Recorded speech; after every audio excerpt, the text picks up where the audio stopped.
Hello friends, welcome back to our channel FinStock.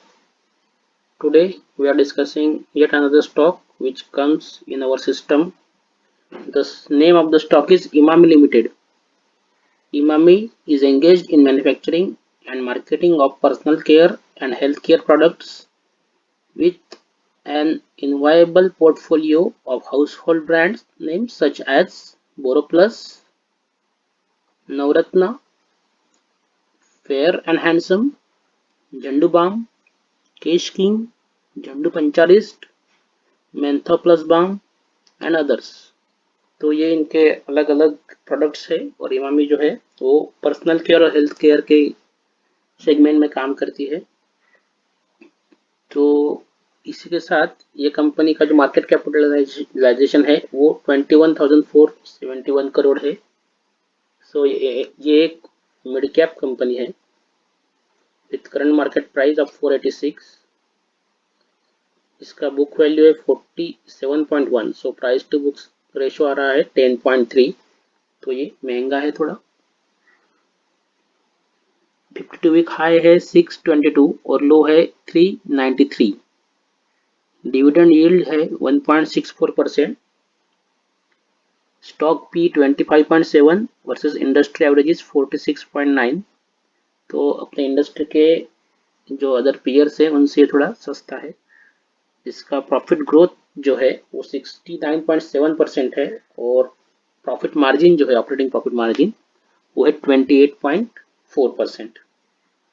अगर हम इसके की पॉइंट्स देखते हैं तो मिलेगा लीडरशिप इन निच segment. Emami is one of the leading companies in the personal and health care segment with leadership in निच आयुर्वेदिक सेगमेंट। यानी ये बेसिकली आयुर्वेदिक प्रोडक्ट्स पे ज़्यादा फोकस करती है। इसमें इनकी स्पेशलिटी है। The company has a portfolio of over 300 plus products based on Ayurvedic formulation।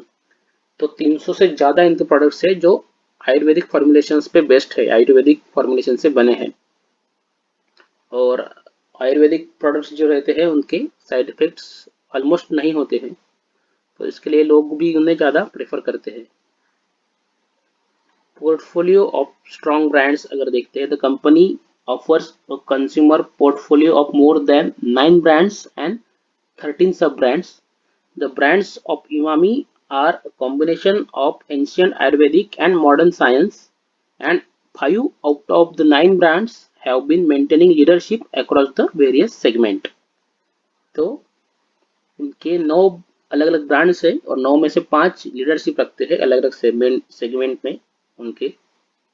जैसे कि नवरत्न जो है 66% मार्केट शेयर है, बोरो प्लस का 74%, जंडू बाम 55%, केश किंग जो है 27% एंड मेंस फेयरनेस क्रीम जो है वो 65% मार्केट शेयर रखती है। तो ये एक अच्छी इनका मार्केट शेयर है, मार्केट पे अच्छा होल्ड है, ये हमें यहाँ से पता चलता है। तो लेट्स गो टू चार्ट। अगर हम देखेंगे तो stock is now trading above 200-day moving average as well as 50-day moving average। दोनों के अभी ऊपर स्टॉक ट्रेड होने लगा है। इसके प्रोज और कॉन्स अगर देखते हैं तो company has a good return on equity. Track record last 3 years is 27%। Company has been maintaining a healthy dividend pay out of 60%। तो ये जो 60% है इसका मतलब 60% डिविडेंड नहीं मिलता है हमें, ये फेस वैल्यू के 60% होता है। तो हमें डिविडेंड यील्ड देखनी होती है जो कि हमने देखी है ऊपर विच इज 1.64। तो हमें डिविडेंड यील्ड जो मिलती है ये 1.64% मिलती है। जैसे कि हमें बैंक में जो एफडी के रिटर्न मिलते हैं वो 5% मिलते हैं, उस हिसाब से स्टॉक में अगर आप इन्वेस्ट करते हैं 1 साल के लिए तो आपके रिटर्न आएंगे 1.64%। स्टॉक के अभी कॉन्स देखते हैं तो उसमें stock is trading 10.3 times book value जो कि हमने डिस्कस किया। The company has delivered a poor sales growth of 5.11% over the past 5 years। Sales growth थोड़ा कम है। Tax rate seems low। Promoter have pledged 37.1% of their holding। तो ये एक concerning factor है कि प्रोमोटर ने अपनी 37% of the total holding pledge की है। ये जो प्लेजिंग होता है ये जनरली प्रोमोटर लोग अलग अलग पर्पज के लिए करते हैं। जैसे कि अगर कोई कोई प्रोमोटर्स कंपनी का एक्सपेंशन के लिए लेते हैं लोन, वहाँ पे अपने शेयर होल्डिंग प्लेज करते हैं, या कोई अपने पर्सनल कुछ जो पर्पज रहते हैं उनके लिए भी अपने शेयर प्लेज करके पैसे लेते हैं, लोन लेते हैं। तो ये कंसर्निंग फैक्टर है कि 37% of the pledge promoter holding is pledge. तो अगर हम इनके पियर्स देखते हैं तो हमें दिखते हैं बड़े बड़े नाम, Dabur India, Godrej consumer product, Marico, Emami, Jyothy lab, Bajaj consumer, Kaya labs, ये ऐसे इनके अलग अलग पियर्स है जो कि इसी के सेगमेंट में काम कर रहे हैं।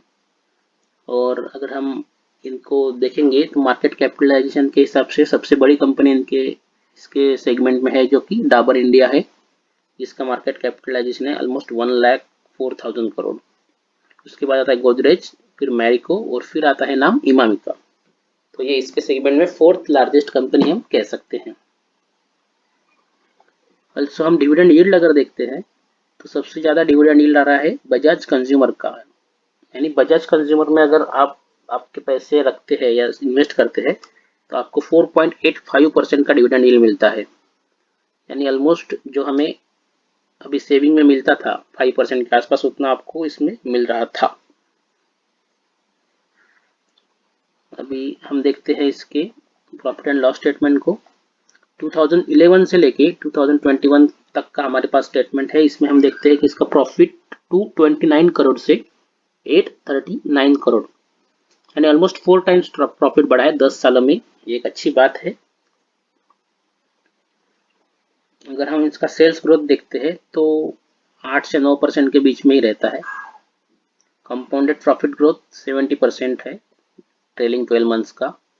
CAGR माइनस है क्योंकि नेगेटिव रिटर्न दिए है स्टॉक ने लास्ट 1 ईयर में, ऐसा दिखा रहा है। Return on equity 42%। तो अगर हम देखते हैं यहाँ पे नाउ, ये जो है डेटर्स डे ये 33 से 37 है, यानी थोड़े इंक्रीज हुए। यानी इनको जो इनके देनदार है वो पैसे देने के लिए अभी 37 डेज लेते हैं। Now share holding pattern, promoter share holding is 52 से बढ़कर 54, यानी प्रोमोटर ने अपनी शेयर होल्डिंग बढ़ाई है। This shows the confidence of the promoter in their company. FII भी अच्छा खासा होल्ड रखते हैं 11.47% और DII भी 26%, यानी ये ऑलमोस्ट सब बड़े जो इन्वेस्टर्स है इनके ही पास ये कंपनी के शेयर है।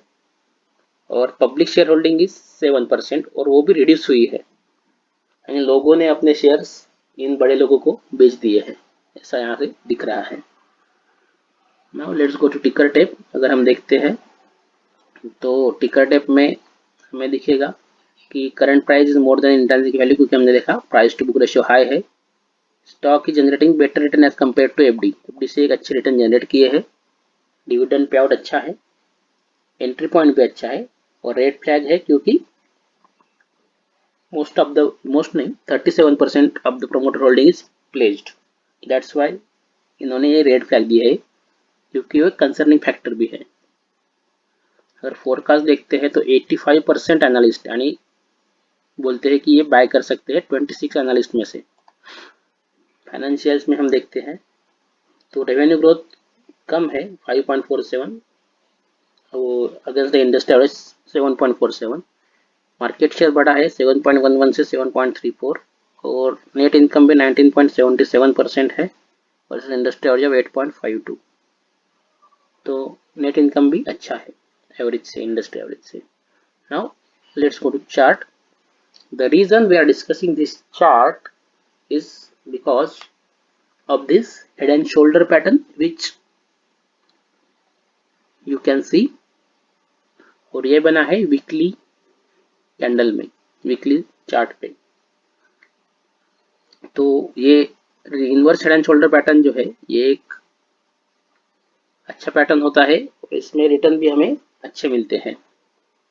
तो अगर हम इसको देखेंगे तो हमारा जो एंट्री पॉइंट आता है इसमें, ये जो हमने नीली लाइन बनाई 490 490 के ऊपर अगर स्टॉक ट्रेड होने लगता है 490 to 500 के ऊपर, तो we can take trade in this stock. ये मैं इसलिए कहता हूँ क्योंकि इसका RSI भी जो है वो 60 के ऊपर अभी तक नहीं है, तो चांसेस आर देयर कि ये 60 के पास जाके थोड़ा रेजिस्टेंस लेगा। तो अगर ये 500 के ऊपर निकलता है तो RSI भी 60 से ऊपर निकल जाएगा, और जब RSI 60 के ऊपर रहता है तो वो एक मोमेंटम क्रिएट करता है और स्टॉक और अच्छे से और जल्दी ऊपर जाने के चांसेस रहते हैं। तो अभी तुरंत एंट्री ना करके थोड़ा अगर हम रुकेंगे और फिर 500 के आसपास हम एंट्री करते हैं स्टॉक में, तो हमें RSI भी अच्छा मिलेगा। तो ये स्टॉक हम हमारे वॉच लिस्ट में रख सकते हैं, या अगर आप थोड़ा रिस्क लेना चाहते हैं तो अभी भी बाय कर सकते हैं। इसी के साथ हम अगर ये स्टॉक पे फिबोनाची रिट्रेसमेंट लगा के देखते हैं, तो ये लो से लेके हाई तक लगाया अगर हमने, तो हमें दिखता है कि स्टॉक अपने हाई से 50% फिबोनाची लेवल के आसपास आके बाउंस बैक कर रहा है, और ये जो है 38% इसके भी ऊपर निकल गया है। तो ये एक अच्छी बात है। और ये 38% का लेवल है, यहाँ पे उसने एक सपोर्ट लिया था, नीचे आके फिर से बाउंस किया है, तो ये एक अच्छी बात है। तो अगर हम इस पे टारगेट निकालते हैं तो आपको पता ही है कि जितना ये डेप्थ होता है हेड का, उसको ही हम 1:1 में ऊपर कन्वर्ट करते हैं प्रॉफिट के लिए। तो 16% लॉस और 16% प्रॉफिट हम इसमें बुक कर सकते हैं। और इसके लिए हमारा स्टॉप लॉस जो हो जाता है, तो ये जो लेवल है 10% का ऑलमोस्ट, तो रिस्क टू रिवॉर्ड बैठता है 1.5। तो 10% का हमारा रिस्क है और इसके अगेंस्ट हमें रिवॉर्ड मिल सकता है ऑलमोस्ट 16%। और अगर आप थोड़ा पेशेंस रख सकते हैं तो आप ये जो हाई लेवल है इसका यहाँ तक भी ट्रेड कर सकते हैं, जो कि 600 लेवल है। तो यहाँ तक हम ये स्टॉक में वेट कर सकते हैं, और अगर स्टॉक हमारे लेवल के हिसाब से चलता है तो हम इसको स्टॉप लॉस जो है ट्रेल करते जाएंगे ऊपर, ताकि हमें नेक्स्ट लॉस ना हो। तो अभी के लिए इतना ही। लाइक करें, शेयर करें हमारे वीडियो को, और कमेंट्स भी कीजिए, आपके कमेंट्स बहुत वैल्यूएबल है। और सब्सक्राइब कीजिए हमारे चैनल को। Thank you.